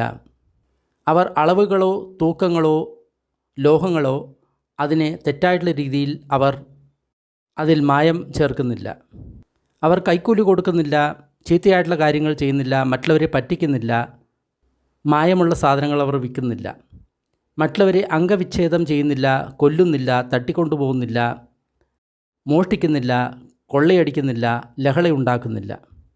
ശരീരത്തിന് അവർ ചീവരവും വയറിന് അവർ ഭിക്ഷാന്നവും മാത്രമാണ് അവർ സ്വീകരിക്കുന്നത്. അതുകൊണ്ട് അവർ തൃപ്തരാണ്. അവർ എങ്ങോട്ട് പോവുകയാണെങ്കിലും ഇത് രണ്ട് കാര്യങ്ങൾ മാത്രമേ അവർ സ്വീകരിക്കുകയുള്ളൂ. അവർ ഒരു പക്ഷിയെ പോലെയാണ്. എങ്ങോട്ട് അത് പറക്കുകയാണെങ്കിലും അതിൻ്റെ ചിറകുകൾ മാത്രമാണ് അതിൻ്റെ ഭാരം. അതുപോലെ തന്നെ ഒരു ഭിക്ഷു തൻ്റെ ശരീരത്തിന് ചീവരവും അതേപോലെ തന്നെ വയറിന് ഭിക്ഷാന്നവും മാത്രമേ സ്വീകരിക്കുന്നുള്ളൂ. അതുകൊണ്ട് മാത്രം അവർ തൃപ്തരാണ്. അവർ എങ്ങോട്ട് പോവുകയാണെങ്കിലും ഇത് രണ്ടും മാത്രമേ അവർ സ്വീകരിക്കുകയുള്ളൂ. അവർക്ക് ഇത്രയും ശരിയായിട്ടുള്ള ആര്യശീലം അവർ പാലിക്കുന്ന സമയത്ത് അജ്ജത്തം അനവജ്ജ സുഖം പടിസംവേദേതി, അവരുടെ ഉള്ളിൽ ഒരു മറ്റവർക്ക് നിന്ദിക്കാൻ സാധിക്കാത്ത ഒരു സുഖം അവർക്ക് ഉള്ളിൽ അനുഭവപ്പെടുന്നു. സോ ചക്രുണാരൂപം ദിസ്വ നാ നിമിത്തഗാഹി ഹോതി നാനുഭ്യഞ്ജനഗാഹി. കണ്ണുകൊണ്ട് അവർ ഒരു രൂപം കാണുന്ന സമയത്ത് അതിൻ്റെ രൂപത്തിലോ അല്ലെങ്കിൽ വിശദാംശങ്ങളിലോ അവർ ആകൃഷ്ടരാകുന്നില്ല. കണ്ണെന്ന ഇന്ദ്രിയത്തെ നിയന്ത്രിച്ചില്ല എങ്കിൽ പാപങ്ങളായിട്ടുള്ള അകുശലങ്ങളായിട്ടുള്ള ധർമ്മങ്ങൾ അതേപോലെ തന്നെ അവിദ്യ, ദോർമനസ്സം തുടങ്ങിയവ നമ്മുടെ ഉള്ളിൽ കുന്നുകൂടുന്നതാണ്. അത് കാരണം അവർ കണ്ണ് എന്ന ഇന്ദ്രിയത്തെ നിയന്ത്രിക്കുന്നു. അതുമൂലം അവർ കണ്ണിൻ്റെ നിയന്ത്രണം സ്വായത്തമാകുന്നു. ഇതുപോലെ തന്നെയാണ് ബാക്കിയുള്ള ഇന്ദ്രിയങ്ങൾ. കാതുകൊണ്ട് ഒരു ശബ്ദം കേൾക്കുന്ന സമയത്ത്, മൂക്കുകൊണ്ട് ഒരു ഗന്ധം ശ്വസിക്കുന്ന സമയത്ത്, നാവ് കൊണ്ട് ഒരു രസം രുചിക്കുന്ന സമയത്ത്, ശരീരം കൊണ്ട് എന്തിനെങ്കിലും സ്പർശിക്കുന്ന സമയത്ത്, മനസ്സിൽ ഏതെങ്കിലും ചിന്തകൾ വരുന്ന സമയത്ത് അതിനെ അവർ ഗ്രഹിക്കുന്നില്ല, അതിൻ്റെ വിശദാംശങ്ങളിലെ പറ്റി അവർ ചിന്തിക്കുന്നില്ല. എന്തെന്നാൽ ഇന്ദ്രിയങ്ങളെ നിയന്ത്രിച്ചിട്ടില്ല എങ്കിൽ അഭിജ്ഞ ദോമനസം അവരുടെ മനസ്സിൽ കടന്നു വരും. അഭിജ്ഞ എന്ന് പറയുന്ന സമയത്ത് അത് എൻ്റെയാണ് എന്നുള്ള തോന്നൽ, ദോമനസം എന്ന് പറയുന്ന സമയത്ത് അതിനോടുള്ള ദ്വേഷം, അതേപോലെ തന്നെ പാപങ്ങളും അകുശലമായിട്ടുള്ള ധർമ്മങ്ങൾ അവരുടെ ഉള്ളിൽ കുന്നുകൂടുന്നതാണ്. അതിനാൽ അവർ ഇന്ദ്രിയങ്ങളെ നിയന്ത്രിച്ചതിന് ശേഷം ഇന്ദ്രിയ സംവരം അവർ സ്വായത്തമാക്കുന്നു. അവർക്ക് ഈ രീതിയിലുള്ള ആര്യ ഇന്ദ്രിയ സംവരം ഉണ്ടാകുന്ന സമയത്ത് അജ്ജത്തം അഭ്യാസേക സുഖം പടിസംവേദീതി, അവരുടെ ഉള്ളിൽ ഈ അഭ്യാസത്താൽ ഒരു തരം സുഖം അവരുടെ ഉള്ളിൽ ഉണ്ടാകുന്നു. അടുത്തതായിട്ട് അവർ സമ്പജന്യത്തിൻ്റെ അഭ്യാസമാണ് ചെയ്യുന്നത്. അവർ മുന്നോട്ട് പോകുന്ന സമയത്തും പിന്നോട്ട് പോകുന്ന സമയത്തും സമ്പജന്യം ശീലിക്കുന്നു. മുന്നോട്ട് നോക്കുന്ന സമയത്തും വശങ്ങളിലേക്ക് നോക്കുന്ന സമയത്തും സമ്പജന്യം ശീലിക്കുന്നു. കാലുകൾ വിടർത്തുകയും അടുപ്പിക്കുകയും ചെയ്യുന്ന സമയത്ത് അവർ സമ്പജന്യം ശീലിക്കുന്നു. പുറമേയുള്ള വസ്ത്രം ധരിക്കുന്ന സമയത്തും ഭിക്ഷാപാത്രം എടുക്കുന്ന സമയത്തും അവർ സമ്പജന്യം ശീലിക്കുന്നു. അവർ ഭക്ഷിക്കുന്ന സമയത്തും കുടിക്കുന്ന സമയത്തും ചവയ്ക്കുന്ന സമയത്തും സാധു നോക്കുന്ന സമയത്തും അവർ സമ്പജന്യം ശീലിക്കുന്നു. അവർ ടോയ്ലറ്റിലും യൂറിനേഷനും പോകുന്ന സമയത്ത് സമ്പജന്യം ശീലിക്കുന്നു. അവർ നടക്കുന്ന സമയത്തും നിൽക്കുന്ന സമയത്തും ഇരിക്കുന്ന സമയത്തും ഉറങ്ങുന്ന സമയത്തും ഉണരുന്ന സമയത്തും സംഭാഷണം ചെയ്യുന്ന സമയത്തും മൗനം പാലിക്കുന്ന സമയത്തും സമ്പജന്യം ശീലിക്കുന്നു. അവർക്ക് ഇത്തരത്തിലുള്ള ആര്യ ശീലം ഉണ്ടാകുന്ന സമയത്ത്, ഈ തരത്തിലുള്ള ആര്യ ഇന്ദ്രിയ സംവരം ഉണ്ടാകുന്ന സമയത്ത്, ഈ തരത്തിലുള്ള ആര്യന്മാർക്ക് അനുയോജ്യമായിട്ടുള്ള സതി സമ്പജന്യം ഉണ്ടാകുന്ന സമയത്ത് അവർ ഒഴിഞ്ഞ ഒരു സ്ഥലത്ത് പോകാൻ ആരംഭിക്കുന്നു. അത് ഒരു അരണ്യമാകാം, അല്ലെങ്കിൽ വൃക്ഷത്തിൻ്റെ ചുവടാകാം, അല്ലെങ്കിൽ ഒരു മലയാകാം, ഒരു താഴ്വരയാകാം, ഒരു പർവ്വതമാകാം, ഒരു ഗുഫയാകാം, ഒരു ശ്മശാനമാകാം, ഒരു വനമാകാം, അല്ലെങ്കിൽ തുറന്ന ആകാശമായിരിക്കാം. അവിടെ അവർ കുറച്ച് പുല്ലുകൾ വിരിക്കുന്നു. ഉണങ്ങിയ പുല്ലുകളാണ് വിരിക്കുന്നത്. ഭിക്ഷാടനത്തിന് ശേഷം ഭക്ഷണം കഴിഞ്ഞ് അവർ തിരിച്ചു വരുന്നതിന് ശേഷം അവിടെ ചമരം പടിഞ്ഞ് നിവർന്നിരിക്കുന്നു. അവരുടെ ശരീരം നേരെയാക്കി വയ്ക്കുന്നു. എന്നിട്ട് പരിമുഖം സതിം ഉപഠവിത്വ, എന്നിട്ട് തൻ്റെ മുഖത്തിന് ചുറ്റും തൻ്റെ ശ്രദ്ധ അവർ ഓർപ്പിക്കുന്നു. ഈ ലോകത്തോടുള്ള അഭിജ്ഞ ഉപേക്ഷിച്ചുകൊണ്ട്, അഭിജ്ഞ എന്ന് പറയുന്ന സമയത്ത് ഞാൻ എൻ്റേതാണ് എന്നുള്ള തോന്നൽ ഉപേക്ഷിച്ചുകൊണ്ട് അവർ അഭിജ്ഞയില്ലാത്ത ചിത്തത്തിനാൽ അവർ ധ്യാനിക്കുന്നു. തൻ്റെ ചിത്തത്തിൽ നിന്ന് അഭിജ്ഞയെ അവർ പരിശുദ്ധമാക്കുന്നു. ഇവിടെ അഭിജ്ഞ എന്ന് പറയുന്ന വാക്കിന് മറ്റൊരു അർത്ഥമാണ് ഇവിടെ പറയുന്നത്. അത് രാഗം എന്ന് വേണമെങ്കിൽ പറയാം. ഇനി 5 നീവരണങ്ങളെക്കുറിച്ചിട്ടാണ് ഭഗവാൻ പറയുന്നത്. അതിൽ ഒന്ന് പറഞ്ഞു കഴിഞ്ഞു. മനസ്സിലുണ്ടാകുന്ന വ്യാപാദം എന്ന ദ്വേഷത്തെ ഇല്ലാതാക്കിക്കൊണ്ട് വ്യാപാദമില്ലാത്ത ചിത്തത്താൽ അവർ വിഹരിക്കുന്നു. ചിത്തത്തെ വ്യാപാദം അല്ലെങ്കിൽ ദ്വേഷത്തിൽ നിന്ന് അവർ പരിശുദ്ധമാക്കുന്നു. ധീനമിത്തം, ശരീരത്തിലും മനസ്സിലുള്ള ആലസ്യത്തെ അവർ ഇല്ലാതാക്കുന്നു. ആലോകസന്നി, അതായത് മനസ്സിൽ പ്രകാശം കൊണ്ടുവന്ന് അവർ സതീ സമ്പജന്യത്തോടുകൂടി ഈ ധീനമിത്തത്തെ ഇല്ലാതാക്കുന്നു. ഉദ്ദച്ച കുക്കുച്ചം അല്ലെങ്കിൽ ഇരിക്കപ്രതിയില്ലായ്മ ഇല്ലാതെ അവർ വിഹരിക്കുന്നു. അജ്ജത്തം വൂപസന്തചിത്തോ, തൻ്റെ ഉള്ളിൽ മനസ്സിനെ ശാന്തമാക്കിക്കൊണ്ട് അവർ ഈ ഇരിക്കപ്രതിയില്ലായ്മയിൽ നിന്ന് മോചനം നേടുന്നു. വിചികിത്സ അല്ലെങ്കിൽ സംശയത്തെ ഇല്ലാതാക്കി തീർക്കുന്നു. കുശലധർമ്മങ്ങൾ സമ്പാദിക്കുന്നതിൽ അവർ വിമുഖരല്ല. അങ്ങനെ തൻ്റെ മനസ്സിൽ നിന്ന് ഈ വിചികിത്സയെ, സംശയത്തെ അവർ ഇല്ലാതാക്കുന്നു. അങ്ങനെ അവർ ഈ 5 നീവരണങ്ങളെയും ഉപേക്ഷിക്കുന്നു. ഈ നീവരണങ്ങൾ മനസ്സിൻ്റെ ഉപക്ലേശങ്ങളാണ്. അതിനെ പ്രജ്ഞയാൽ അവർ ദുർബലമാക്കുന്നു. അതിനുശേഷം അവർ വിവിച്ഛേവ കാമേഹി വിവിച്ച അകുശലേഹി ധർമ്മേഹി, കാമങ്ങളില്ലാതെ അകുശല ധർമ്മങ്ങളില്ലാതെ അവർ 1ാമത്തെ ധ്യാനത്തിൽ പ്രവേശിക്കുന്നു. ഇങ്ങനെയാണ് അവരുടെ പരിശ്രമം, പ്രയത്നം ഫലവത്താകുന്നത്. അതിനുശേഷം അവർ 2ാമത്തെ ധ്യാനത്തിൽ പ്രവേശിക്കുന്നു. ഇങ്ങനെയാണ് പരിശ്രമം അവരുടെ ഫലവത്താകുന്നത്. പിന്നീട് അവർ 3ാമത്തെ ധ്യാനത്തിൽ പ്രവേശിക്കുന്നു. അങ്ങനെയാണ് അവരുടെ പരിശ്രമം, പ്രയത്നം സഫലമാകുന്നത്. പിന്നീട് അവർ 4ാമത്തെ ധ്യാനത്തിൽ പ്രവേശിക്കുന്നു. അങ്ങനെയാണ് അവരുടെ പരിശ്രമം, പ്രയത്നം സഫലമാകുന്നത്. അവരുടെ മനസ്സ് ആ സമാധിയിൽ നിമഗ്നമായിരിക്കുന്ന സമയത്ത് അത് ശുദ്ധമാണ്, ഉജ്ജ്വലമാണ്, ദോഷമില്ലാത്തതാണ്, കളങ്കമില്ലാത്തതാണ്, മൃദുവാണ്, ജോലി ചെയ്യിക്കാവുന്നതാണ്, നേരെയുള്ളതാണ്, അനക്കമില്ലാത്തതാണ്. അപ്പോൾ ആ മനസ്സിനെ തൻ്റെ പൂർവ്വജന്മങ്ങൾ ഓർക്കുന്നതിനായിട്ട് ആ ഭിക്ഷു നിയോഗിക്കുന്നു. അപ്പോൾ അവർ തൻ്റെ ലക്ഷക്കണക്കിന് കോടിക്കണക്കിന് പൂർവ്വജന്മങ്ങളെ ഓർത്തെടുക്കുന്നു. ഇങ്ങനെയാണ് പ്രയത്നം പരിശ്രമം സഫലമാകുന്നത്. അവരുടെ മനസ്സ് അത്തരം സമാധിയിൽ നിമഗ്നമായിരിക്കുന്ന സമയത്ത് അത് ഉജ്ജ്വലമാണ്, കളങ്കമില്ലാത്തതാണ്, ദോഷമില്ലാത്തതാണ്, മൃദുവാണ്. അവർ ആ മനസ്സിനെ പ്രാണികളുടെ മരണത്തിൻ്റെയും പുനർജന്മത്തിൻ്റെയും അറിവിലേക്കായിട്ട് നിയോഗിക്കുന്നു. അപ്പോൾ പ്രാണികൾ തങ്ങളുടെ കർമ്മങ്ങൾക്ക് അനുസരിച്ച് നല്ല സ്ഥലത്തും ചീത്ത സ്ഥലത്തും ജനിക്കുന്നത് അവർ കാണുന്നു. ജീവികൾ തങ്ങളുടെ കർമ്മങ്ങൾക്കനുസരിച്ചാണ് ജനിക്കുന്നത് എന്നവർ മനസ്സിലാക്കുന്നു. ഇങ്ങനെയാണ് പ്രയത്നവും പരിശ്രമവും സഫലമാകുന്നത്. അവരുടെ മനസ്സ് അത്തരം സമാധിയിൽ നിമഗ്നം ആയിരിക്കുന്ന സമയത്ത് അത് ശുദ്ധമാണ്, കളങ്കമില്ലാത്തതാണ്, ദോഷമില്ലാത്തതാണ്. അവർ ആസവക്ഷയത്തിൻ്റെ ജ്ഞാനത്തിനായിട്ട് ആ മനസ്സിനെ നിയോഗിക്കുന്നു. അവർ ശരിയായിട്ടുള്ള രീതിയിൽ മനസ്സിലാക്കുന്നു, ഇത് ദുഃഖമാണ്, ഇത് ദുഃഖത്തിൻ്റെ സമുദയമാണ്, ഇത് ദുഃഖത്തിൻ്റെ നിരോധമാണ്, ഇത് ദുഃഖത്തിൻ്റെ നിരോധനത്തിലുള്ള മാർഗമാണ്.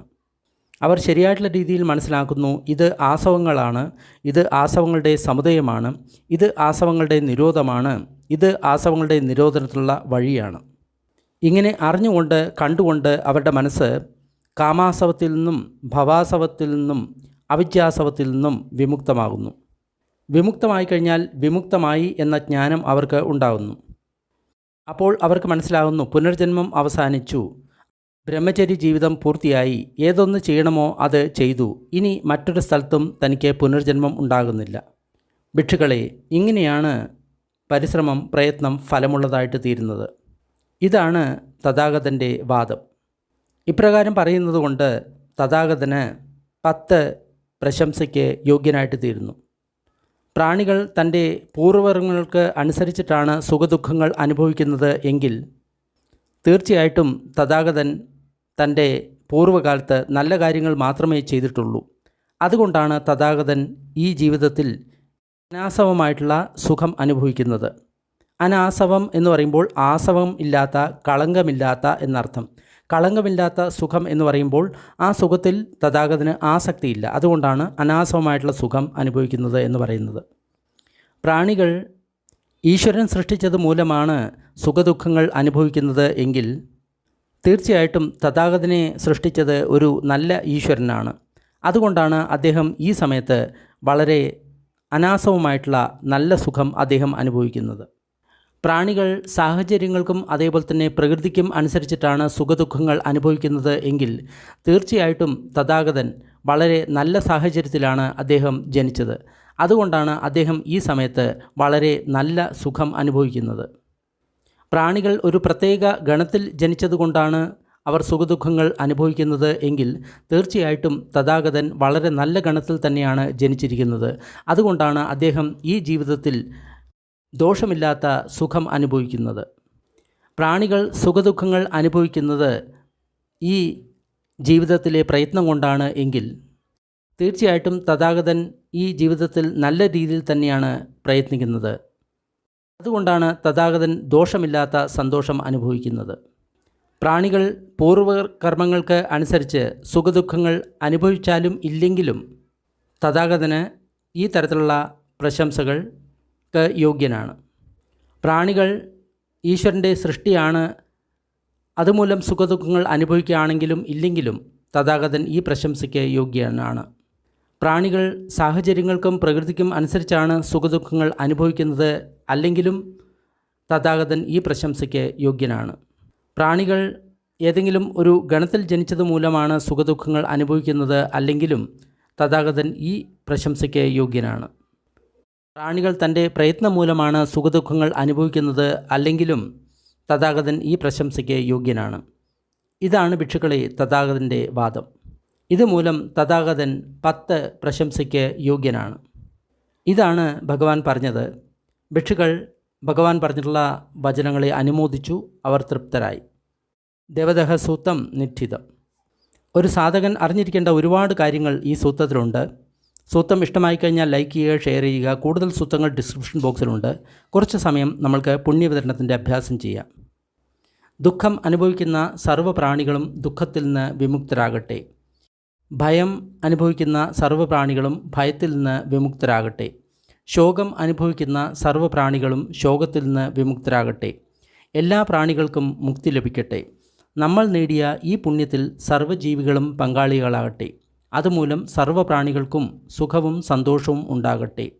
ഭൂമിയിലും ആകാശത്തിലും ഉള്ള സർവ്വപ്രാണികളും അധോലോകത്തെയും മനുഷ്യലോകത്തിലെയും ദേവലോകത്തിലെയും അരൂപ ബ്രഹ്മലോകത്തിലെയും സർവ്വപ്രാണികളും നമ്മളുടെ ഈ പുണ്യത്തിൽ പങ്കാളികളാകട്ടെ.